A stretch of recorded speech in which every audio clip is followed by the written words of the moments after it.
Hi, my beautiful family. Welcome back to Life-Changing True Stories today. I bring you a powerful and deeply loving story, asterisk. The crystal chandeliers cast dancing shadows across the marble floor of the Grandview Hotel ballroom. Sofia Martinez moved through the crowd like a ghost, her white serving uniform crisp against her olive skin. The weight of the silver tray in her hands felt heavier with each passing hour, but she kept her smile professional and her eyes down. This was not her world, and everyone here knew it.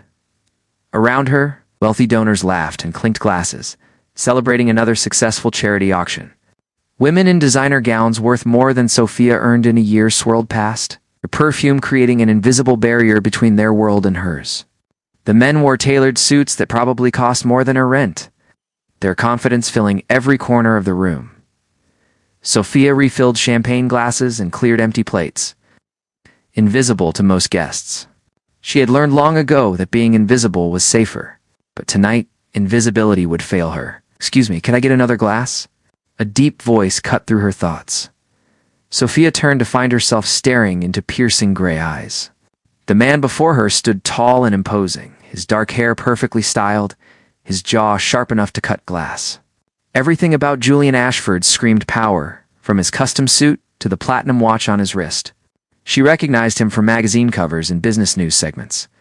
Tech billionaire. Ruthless investor. The man who turned failing companies into gold mines? "Of course, sir," Sofia replied, her voice steady despite the intensity of his gaze. She poured the champagne with practiced precision, but her hands trembled slightly when his fingers brushed against hers as he took the glass. The touch sent an unexpected jolt through her body. She pulled back quickly, professional distance restored. "What's your name?" Julian asked, his eyes studying her face, as if memorizing every detail. "Sofia," she answered hesitantly. "Sofia," he repeated slowly, tasting each syllable. "You don't belong here, do you?" The question stung, though his tone held no malice. "I'm working, sir. If you'll excuse me." She tried to move past him, but he stepped slightly to the side, blocking her path without being obvious about it. "I meant you're too good for this. Serving drinks to people who barely notice you exist." His voice dropped lower. "I notice you, Sofia." Her heart hammered against her ribs. There was something predatory in his gaze now, something that made her want to run. "I need to get back to work." "I'll make this simple," Julian said, his voice calm and businesslike. "I want to spend the night with you. I'll pay you $10,000. The world seemed to tilt on its axis. Sofia felt her face burn with humiliation and rage. The tray in her hands rattled as she struggled to control her emotions. Without thinking, her hand flew up and connected with his cheek in a sharp slap that echoed through the nearby space. Several heads turned. Julian's face registered shock, then something darker. He touched his reddening cheek, his eyes never leaving hers. "How dare you," Sofia hissed, her voice shaking. "I'm not for sale." She turned and fled, pushing through the service doors into the kitchen. Behind her, she could feel his gaze burning into her back. The other servers stared as she stripped off her apron with trembling hands. "I quit," she told the stunned manager, and walked out into the night. The cool air hit her face like a slap of reality. Tears threatened, but she refused to let them fall. She had survived worse than being propositioned by a rich man who thought money could buy anything. She would survive this too. But 3 days later, survival became a luxury she could no longer afford. Sofia sat in the sterile hospital corridor, her head in her hands. The fluorescent lights hummed overhead, matching the buzzing anxiety in her chest. Beside her, her younger sister Camila lay in a hospital bed, her face pale and drawn. At 19, Camila should have been starting college, chasing dreams, living life. Instead, she was dying. Congenital heart defect, the cardiologist had explained earlier. She needs surgery immediately. Without it, she has maybe 3 months. "How much?" Sofia had asked, though she already knew the answer would destroy her. "The surgery, hospital stay, medications, aftercare. You're looking at around $120,000. Your insurance will cover maybe 40%. $80,000. The number might as well have been 8 million. Sofia worked 2 jobs and still barely made rent each month. She had nothing to sell, no one to borrow from. Their parents had died in a car accident 5 years ago, leaving Sofia to raise Camila alone. They had no other family now. Staring at her sister's sleeping face through the window, Sophia felt hope crumbling to dust. She had tried everything. Bank loans denied. Fundraising pages that barely raised $1,000. Emergency assistance programs with waiting lists months long. Every door had slammed in her face. Her phone buzzed. An unknown number. She almost ignored it, but something made her answer. Oh, Sophia Martinez? The voice was female. Professional. Yes. I'm calling on behalf of Julian Ashford. He would like to meet with you to discuss a business proposal. Sophia's blood ran cold. Tell Mr. Ashford I'm not interested in any proposals from him. This concerns your sister's medical situation. Mr. Ashford is prepared to cover all costs related to her surgery and ongoing care. The phone nearly slipped from Sophia's grip. What? He'll explain everything. Can you meet him tomorrow at noon? I'll text you the address. How does he even know about my sister? Mr. Ashford makes it his business to know things. Will you come? Sophia looked back at Camilla's pale face. Pride was a luxury she couldn't afford anymore. I'll be there. The restaurant was exclusive, the kind of place where you needed reservations months in advance. Sophia felt underdressed in her simple jeans and sweater as the hostess led her to a private room at the back. Julian sat at a table, looking as impossibly polished as he had at the gala. He stood when she entered, a gesture that seemed almost mocking given their history. Sophia. Thank you for coming. Let's skip the pleasantries, she said, remaining standing. What do you want? Julian gestured to the chair across from him. Please sit. Let's discuss this like adults. Reluctantly, she sat. A waiter appeared with water and menus, but Julian waved him away. They were alone. Your sister needs surgery, Julian began without preamble. I'm prepared to pay for everything. The surgery, the best doctors, a private room, whatever aftercare she needs. Full recovery? In exchange for what? Sophia's voice was flat, braced for the worst. Marriage. Of all the things she'd expected him to say, that wasn't one of them. What? A legal marriage? On paper, Julian leaned back in his chair, completely calm. I need a wife for business reasons. There's a merger in the works, and the other party is very traditional. They prefer dealing with family men, people with stability. Being married will close this deal. You're insane, Sophia whispered. I'm practical. You need money. I need a wife. This solves both problems. You could marry anyone. Why me? Something flickered in his eyes. Because you slapped me. Because you have pride and spirit. Because you won't fall in love with me and complicate things. He paused. And because I've done my research, you're honest, hardworking, and devoted to your sister. Those are qualities I can respect. This is crazy. This is business. He slid a folder across the table. A contract. 1 year of marriage? You'll live in my home, attend events with me when needed, play the role of my wife in public. In private, we maintain separate lives. After 1 year, we divorce quietly. You get a settlement of $500,000, your sister gets all the medical care she needs, and I get my merger. Sophia stared at the folder as if it contained a snake. What about the night you wanted to buy? Julian's jaw tightened. That was a mistake. This arrangement is strictly professional. Separate bedrooms, no expectations of intimacy. I'm not looking for a real marriage, Sophia. Just the appearance of one. She opened the folder with shaking hands. The contract was thick, filled with legal language she barely understood. But the numbers were clear. $120,000 for Camilla's immediate care. $500,000 upon completion of the year. Health insurance for both of them. A monthly allowance for personal expenses. I need time to think, she said. Your sister doesn't have time. Julian's voice was gentle, but firm. The doctor says she needs surgery within 2 weeks. I can have her in the operating room within 48 hours, with the best cardiac surgeon in the country. Tears burned Sophia's eyes. She thought of Camilla's smile, her laugh, her dreams of becoming a teacher. She thought of watching her sister fade away while she stood helpless. Pride, dignity, self-respect. What did any of it matter if Camilla died? If I agree, Sophia said slowly. I want it in writing that Camilla's care continues for life, regardless of what happens with us. It's done. Julian pulled out a pen and made a note in the margin. Anything else? I want to finish my nursing degree. I was 3 semesters in when I had to drop out to work full-time. You'll have access to the best schools and all the time you need to study. And Camila stays with me. She's my responsibility. I have a 6-bedroom house. There's plenty of room. And Julian pushed the pen toward her. Do we have a deal? Sophia picked up the pen. Her hand hovered over the signature line. This was insane. Marrying a stranger, living a lie, selling a year of her life. But when she closed her eyes, she saw Camila's face. She saw her sister laughing, healthy, alive. She signed her name. Julian signed below hers, his signature bold and decisive.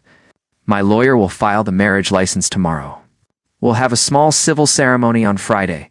Pack whatever you and your sister need. My assistant will help you move this weekend. Just like that? Sophia felt numb. Just like that. Julian stood and extended his hand. Welcome to the family, Mrs. Ashford. She took his hand, sealing a bargain that would change everything. His grip was firm, warm, and sent that same strange jolt through her system. When their eyes met, something unspoken passed between them. Not attraction exactly, but recognition. 2 people doing what they had to do to survive. As Sophia left the restaurant, the contract clutched in her hands. She wondered if she just made the best decision of her life, or the worst. Either way, there was no going back now. That evening, she sat beside Camila's hospital bed and told her sister about the surgery that would save her life. She didn't mention the price. Some costs were too complicated to explain. The civil ceremony took place in a small courthouse on a gray Friday morning. Sophia wore a simple cream-colored dress borrowed from a friend, while Julian appeared in a charcoal suit that probably cost more than most wedding gowns.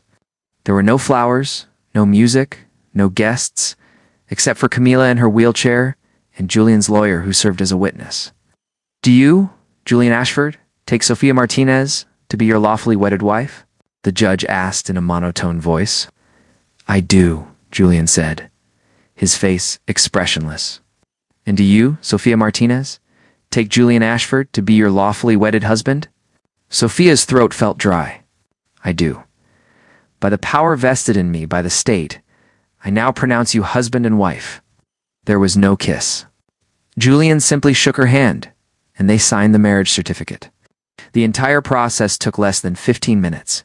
Sophia felt nothing but numbness as they walked out of the courthouse into the drizzling rain. The moving truck will arrive at your apartment at 2, Julian said, checking his phone. My assistant Teresa will coordinate everything. I'll see you at the house tonight. He walked to his sleek black car and drove away without looking back. Sophia stood on the courthouse steps. Legally married and feeling more alone than ever, the Ashford mansion was not what Sophia expected. She had imagined something cold and modern, all glass and steel like Julian himself. Instead, the house was a sprawling Tudor-style estate with warm brick walls covered in ivy, tall windows that let in natural light, and gardens that looked like they belonged in a fairy tale. Teresa, an efficient woman in her 50s with kind eyes, met them at the door. Welcome home, Mrs. Ashford. Let me show you to your rooms. Camila's room was on the first floor, complete with a hospital-grade bed, private bathroom, large windows overlooking the garden. Medical equipment had already been installed, and a nurse named Patricia would be staying in the adjacent room to monitor Camila around the clock. It's beautiful, Camila whispered, tears streaming down her face. Sophia, I can't believe this is real. Sophia hugged her sister gently, careful of the 4 lines. It's real.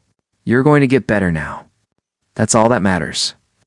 Her own bedroom was on the 2nd floor, at the opposite end of the hall from Julian's master suite. It was larger than their entire old apartment, with a king-sized bed sitting area, walk-in closet, and bathroom with a tub big enough to swim in. Through the windows, she could see the city lights twinkling in the distance. Teresa had stocked the closet with clothes in Sophia's size. Elegant but understated pieces that would fit her new role as Mrs. Ashford. On the dresser sat a credit card with her new name embossed in silver. Letters. Mr. Ashford. Said to tell you that dinner is at 7 when he's home, but you're free to eat whenever you like, Teresa explained. The kitchen is always open. If you need anything, just press the intercom button. That first night, Julian didn't come home until after midnight. Sophia heard his footsteps in the hallway, pausing briefly outside her door before continuing to his own room. She lay awake, staring at the ceiling, wondering what she had gotten herself into. The surgery happened 3 days later. Julian surprised Sophia by showing up at the hospital in the early morning, 2 cups of coffee in his hands. He handed her one without a word and sat beside her in the waiting room. "You didn't have to come," Sophia said quietly. "She's family now," Julian replied, his eyes fixed on the surgery doors. "I take care of family." The words were simple, but something in his tone made Sophia look at him more closely. In the harsh hospital lighting, she noticed things she hadn't before. The shadows under his eyes, the way his jaw clenched with tension, the fact that his hands gripped the coffee cup tightly, as if anchoring himself. "Are you okay?" she asked. Julian glanced at her, surprised by the question. "I don't like hospitals.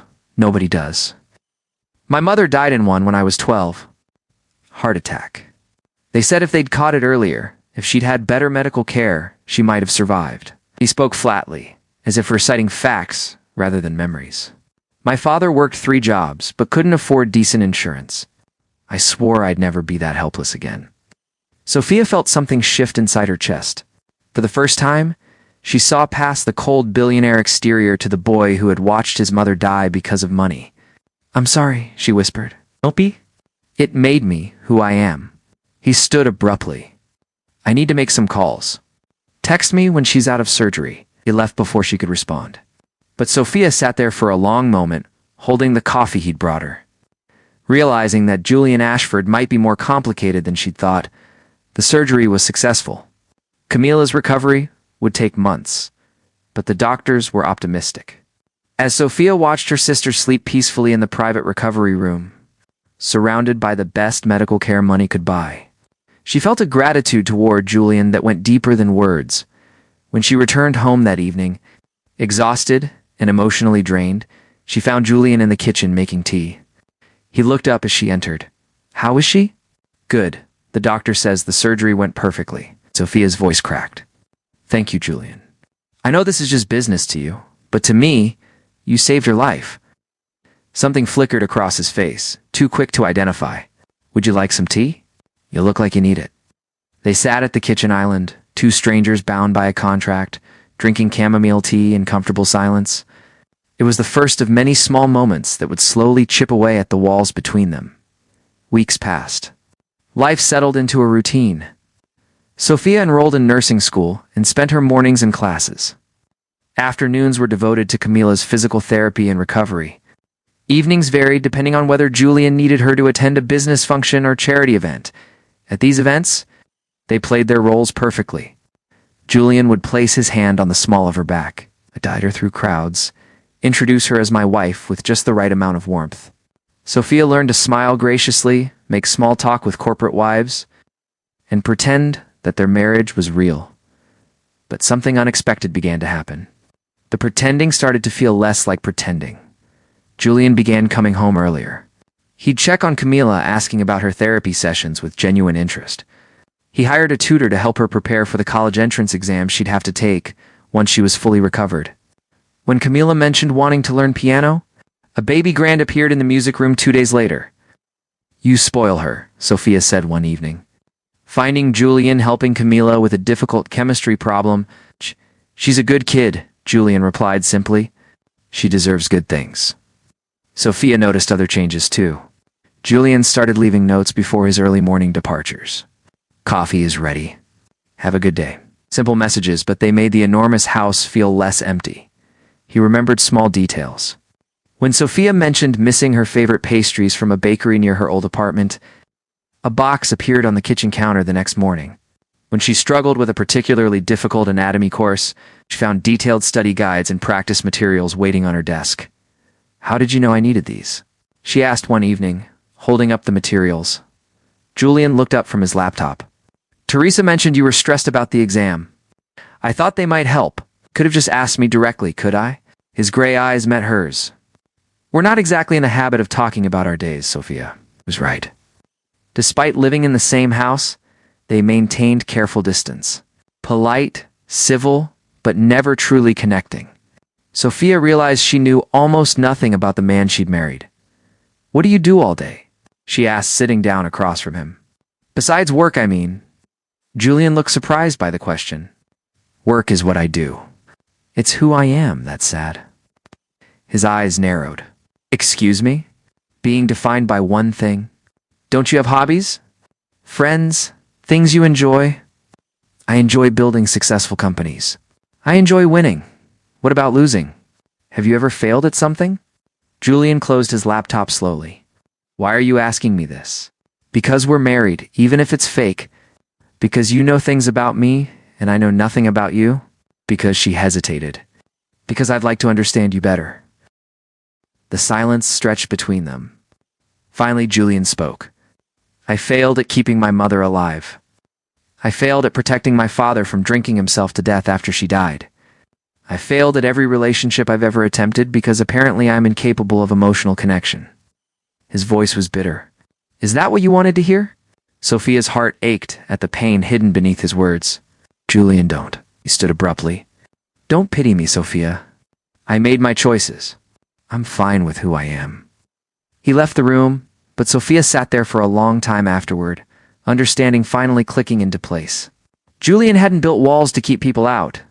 He'd built them to keep his own pain contained. The turning point came on a rainy October evening. Sophia was studying in her room when she heard a crash from downstairs. She ran down to find Julian in his study, surrounded by broken glass from a whiskey bottle that had shattered against the wall. He sat slumped in his chair, his face in his hands. Julian? She approached carefully. What happened? Today's the anniversary, he said, his voice hollow. 20 years since she died. 20 years, and I still can't breathe right on this day. Sophia understood immediately. She knelt beside his chair. Tell me about her. What was she like? Beautiful. Kind. She used to sing while she cooked. His voice broke. She had this laugh that made everything better, and I couldn't save her. I was 12 years old and completely useless. You were a child. It wasn't your responsibility. Then whose was it? Julian looked at her with devastated eyes. My father fell apart. Someone had to stay strong. Someone had to make sure we survived. And you've been staying strong ever since, Sophia said softly. Julian, you don't have to be strong all the time. Not with me. Something in him broke. He leaned forward, and Sophia wrapped her arms around him as he finally let himself grieve. She held him while he shook with silent sobs. Held him while 20 years of buried pain finally found release. When he pulled back, his eyes were red but clear. I'm sorry. That was inappropriate. No, it was human. Sophia touched his cheek gently. You're allowed to be human, Julian. Their eyes met, and the air between them shifted. Julian raised his hand slowly, as if giving her time to pull away, and tucked a strand of hair behind her ear. His fingers lingered on her cheek. Sophia, he whispered. The moment shattered when Camila called from downstairs, needing help. Sophia pulled back reluctantly. I should go check on her. Julian nodded, but something had changed. They both felt it.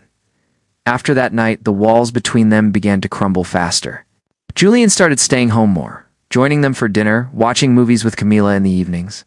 He taught Sophia to play chess and lost gracefully when she beat him. She introduced him to her favorite books, and they'd discuss them late into the night. They started talking, really talking, about everything and nothing. Their pasts, their dreams, their fears.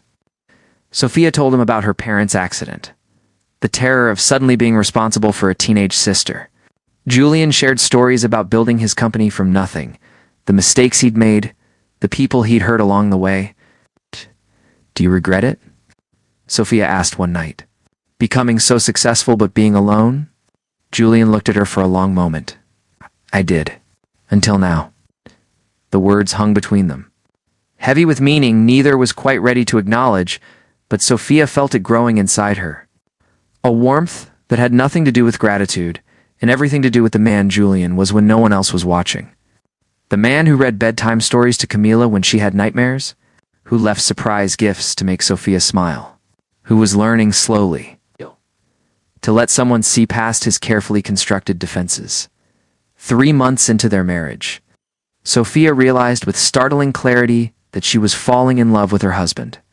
And from the way Julian looked at her lately, with an intensity that made her heart race, she suspected he might be falling too, but the contract still hung over them. 9 months remained. and neither of them knew how to bridge the gap between what they'd agreed to and what they were becoming. December arrived with the first snowfall, transforming the estate into a winter wonderland. Camila was finally strong enough to walk around the gardens, her recovery progressing better than anyone had hoped. Sophia watched from the window as her sister built a snowman with Patricia, their laughter carrying on the cold air.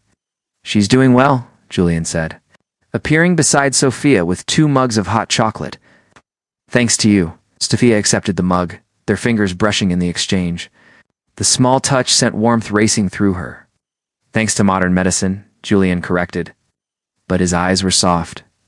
They stood together in comfortable silence, watching the snow fall.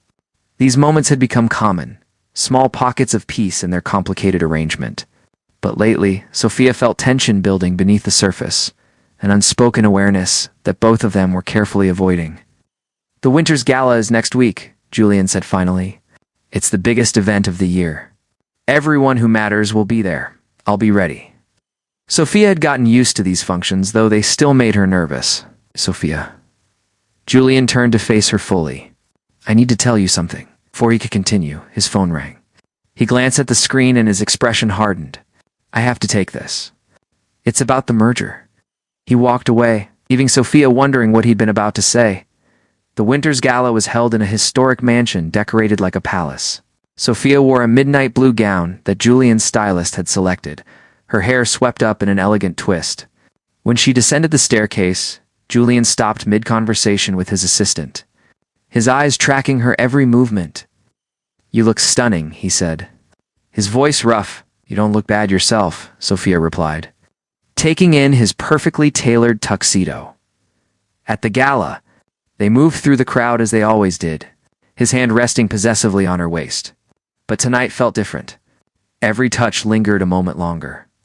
Every glance held more meaning. Sophia felt hyper-aware of his presence beside her, the heat of his body, the sound of his breathing. "Dance with me," Julian murmured when the orchestra began playing. On the dance floor, he pulled her close, one hand on her waist, the other holding hers against his chest. They moved together perfectly, as if they'd been dancing together for years. "Do you remember the night we met?" Julian asked quietly. "When you propositioned me?" Sophia raised an eyebrow. "Hard to forget. I was an arrogant fool. I saw a beautiful woman and assumed everything had a price." His gray eyes held hers intensely. "I didn't see you, Sophia. I didn't see your strength, your loyalty, your incredible heart. I'm seeing you now." Her breath caught. "Julian, Mr. Ashford." A booming voice interrupted them. Richard Winters, the host, approached with a broad smile. "And the lovely Mrs. Ashford. You two look perfect together. Absolutely perfect." They were pulled into conversation with various business associates, the moment lost. But throughout the evening, Sophia felt Julian's eyes on her, burning with unspoken words. Later, they stood on a balcony overlooking the snowy garden. Escaping the crowd for a moment of quiet. "It's beautiful," Sophia said. Wrapping her arms around herself against the cold, Julian removed his jacket and draped it around her shoulders. "Sophia, what I was trying to say earlier about the merger," paused, seeming to struggle with words. "It's complete. The deal closed yesterday." Sophia's heart sank. "So you don't need to be married anymore?" "Technically, no." Ow. Julian stepped closer. "But I find myself not wanting this to end. Not wanting you to leave when the year is up." "What are you saying?" "I'm saying that somewhere between the contract and now, this became real for me."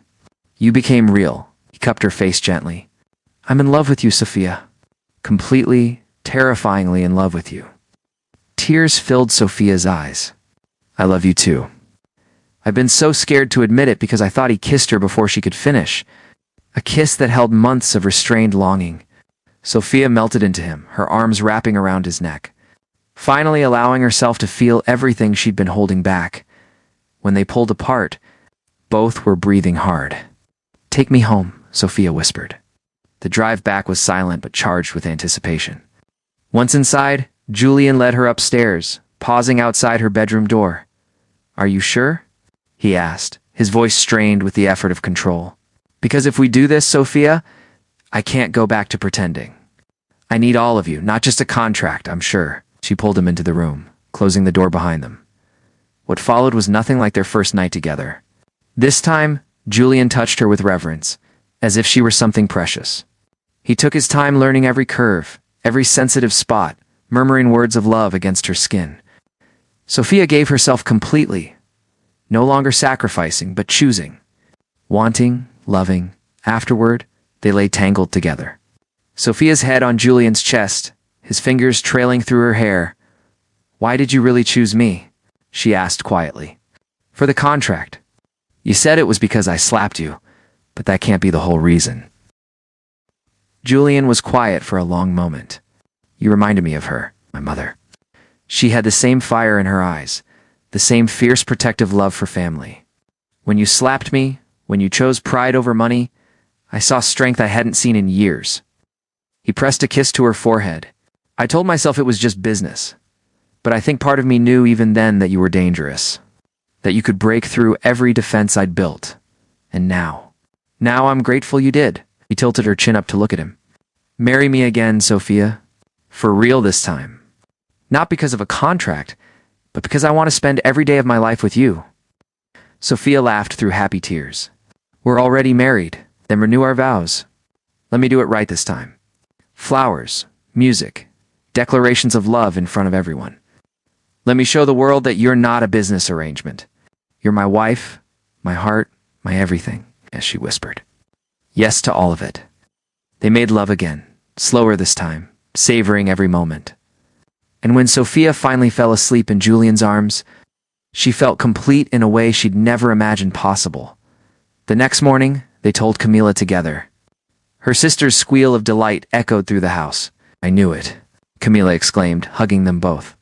"I told Patricia, you two were falling in love. You've been looking at each other like you're the only people in the world." Over breakfast, they talked about the future. Julian wanted to expand his charitable work, specifically helping families afford medical care. Sophia would finish her nursing degree and then work with his foundation. "We could help so many people," Sophia said excitedly. "Families like ours who fall through the cracks. Families like ours," Julian repeated, smiling. "I like how that sounds." But their happiness was interrupted by a phone call. Julian's expression grew serious as he listened. "I understand. Thank you for letting me know." He hung up and turned to Sophia. "That was my lawyer. The business partner I did the merger with, he passed away last night. Heart attack." "I'm so sorry," Sophia said. "He was a good man, no?" Julian pulled her close. "It reminds me how fragile life is, how quickly everything can change. I don't want to waste any more time, Sophia. Let's renew our vows next month." They spent the holidays planning their real wedding. This time, it would be everything the courthouse ceremony wasn't. Camila helped choose flowers and decorations, insisting on being the maid of honor. Julian's few close friends were invited, along with Sophia's former classmates and colleagues, on a sunny January day. With snow sparkling on the ground, they stood in the estate's garden, surrounded by people they loved. Sophia wore a flowing white gown, simple but elegant. Julian's eyes filled with tears when he saw her walking toward him. "I, Julian Ashford, take you, Sophia Martinez Ashford, to be my wife," he said, his voice strong and sure. "Not because a contract says so, but because my heart does. You've taught me that love isn't weakness, it's the greatest strength I've ever known. You've given me a family, a home, a reason to be better. I promise to love you, protect you, and choose you every day for the rest of my life." Sophia was crying as she spoke her own vows. "I, Sophia Martinez Ashford, take you, Julian Ashford, to be my husband. You saved my sister's life, but more than that, you saved mine. You showed me that people can change, that walls can come down, that love can grow in the most unexpected places. I promise to stand beside you, to see all of you, the strong and the vulnerable, and to love every part, forever." When Julian kissed her this time, there were no doubts, no contracts, no pretending. Just two people who had found each other against all odds and chosen love over everything else. At the reception, Julian raised his glass to toast his bride. "To Sophia, who taught me that the best investments aren't in companies or mergers, but in people, in love, in building something real." 2 second chances, Sophia added, clinking her glass against his. That night, As they slow danced under strings of lights, Sophia rested her head on Julian's shoulder and thought about how far they'd come.